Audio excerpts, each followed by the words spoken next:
Good day, guys. Darian Giuseppe here, back again with another video for the Key Concept series.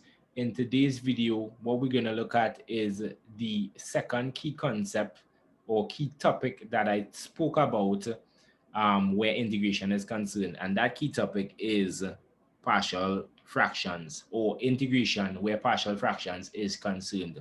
Um, so the first thing we need to understand really and truly is not really too much integration, but what is partial fractions? Partial fractions are just like another way of expressing a big fraction. So you could have a complex fraction, and partial fractions basically it is another way, right, of expressing a complex fraction in terms of smaller fractions. And what happens is we can use, or when we express this complex fraction in terms of its smaller partial fractions, it allows us to integrate the fraction easily. So that's the entire purpose of integration where partial fractions is concerned. We go in from a big complex fraction into smaller fractions, and then we integrate because the smaller fractions are easier to integrate. So that's basically it. So what we want to look at today is actually the different types of fractions that could show up in the Pure Maths Unit 2 exam. Because once we understand the different types of fractions that can show up, we could get the corresponding partial fractions for them or the equivalent partial fractions for them. And once we know how to get it, right, and once we could spot those the different types of partial fractions or the different types of fractions that could be given to convert to partial fractions, we could then, convert it to the partial fraction and integrate easily. So let's look at the different types of partial fractions that could be given and how we would go about finding we want to look at the different types of fractions, not partial fractions, but the different types of fractions, right? And how we get the corresponding partial fractions or the equivalent partial fractions. So let's get into it. We have a little table here that I drew up, right? And we're looking at the different types of fractions that we could be given, or rather, we're looking at the denominator of the rational fraction, right? That's very key. And we'll look at an example of that type of denominator or rational fraction with the different type of denominator, and then we look at the corresponding partial fractions for the example in question. So let's get into the first type of fraction that we could be given. We could be given the first type of fraction, right, is a fraction that has linear distinct factors and linear distinct factors in the denominator. That's very key. So whenever you're looking at the fraction that you want to convert into partial fractions, or that you want to convert into partial fractions, right? You look at the denominator. You want to note what type of factors does the denominator contain, right? So let's look at the first type of factors that the denominator can contain. The first type is linear distinct factors. And let's look at an example. I'm talking too fast, almost bite my tongue, right? So the first type, let me slow down, is 5x plus 7, right? This is just an example, 5x plus 7 on x plus 1 by x plus 2. As you can clearly see, x plus 1 and x plus 2 are linear. Ax plus b is linear. So they have the form ax plus b. So they are linear and they're distinct. When we say distinct, it means they're different, right? So we want to now convert this complex fraction into its partial fractions because we want to easily integrate this. So we look at the denominator and we want to find the corresponding fractions for each factor in the denominator. So you would get two fractions for each factor.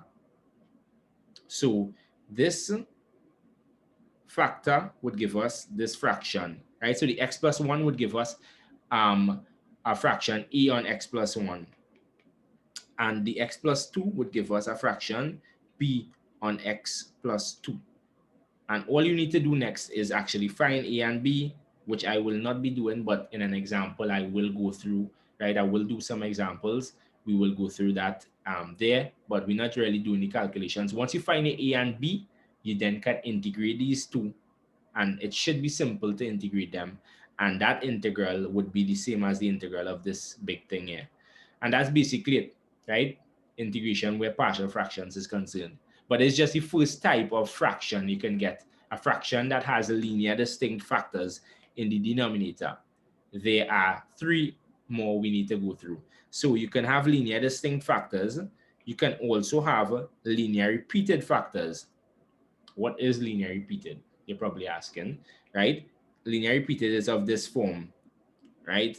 Well, not of this form, but this is an example here. So an example of linear repeated is 2x plus 1, and then you have x plus 2. X plus 2 is actually linear distinct. That's a linear distinct factor. But you see this guy, x plus 1 whole squared, that squared causes it to be linear, but repeated. So that is where you have your linear repeated. So let's look at the corresponding or the equivalent partial fractions for this fraction here. So the equivalent partial fractions would be these three here, not just two, but three. And we'll look at why is 3. So this guy here, his right, so the x plus 2, that factor, the corresponding fraction would be a on x plus 2. But you see this guy here has actually two corresponding fractions. He has, right, b on x plus 1 and c on x plus 1 squared. So that's the key when the linear repeated factor is, or when the factor is linear and it is repeated. So when the factor is linear and repeated, you would get these two fractions. So that is key, right? So that's basically that. And then you find a, find a b, find a c, the values of them, and then you integrate this guy here. And this integral would be the same as integrating this thing. And that's it. It makes it much easier. So we have two more. The next one, quadratic factors. When the fraction, the denominator, right, has quadratic factors. Example, 4 on x plus 1 by 2x squared plus 1. So this is linear. We know from before, right? In the first example we looked at. But this is quadratic. It is of the form ax squared plus bx plus c. The bx is not there, but it's still quadratic because once you have this ax squared, you know it's quadratic still. So that's that. So now let's look at the corresponding fractions for each one of these factors in the denominator. So it would be this here, right? The corresponding fraction for x plus 1 would be your a on x plus 1. But this is where you have to note the corresponding fraction for the quadratic factor would be, right? So the corresponding fraction for the quadratic factor would be bx plus c on 2x squared plus 1. So you see it's bx, right, plus c. So you want to make sure and remember that it's linear in the numerator there for the quadratic factor there. So that's basically that. And lastly, we have repeated quadratic factors in the denominator. A fraction that has repeated quadratic factors in the denominator. For example, we're using the same example from 3, but what you will notice different is we square the quadratic factor. So that makes it repeated. So the corresponding fractions, right, for each factor would be, the linear one should be simple by now. You guys should supposed to understand this one. That one's simple. But so you have, this is the corresponding fraction here for x plus 1. But for the 2x squared plus 1 all squared, you would have two fractions, two corresponding fractions, this and this here. So just make note of that, right? It's very similar to when we did the linear repeated, right? In terms of it has 2, this has 2 as well. So just make a note of that.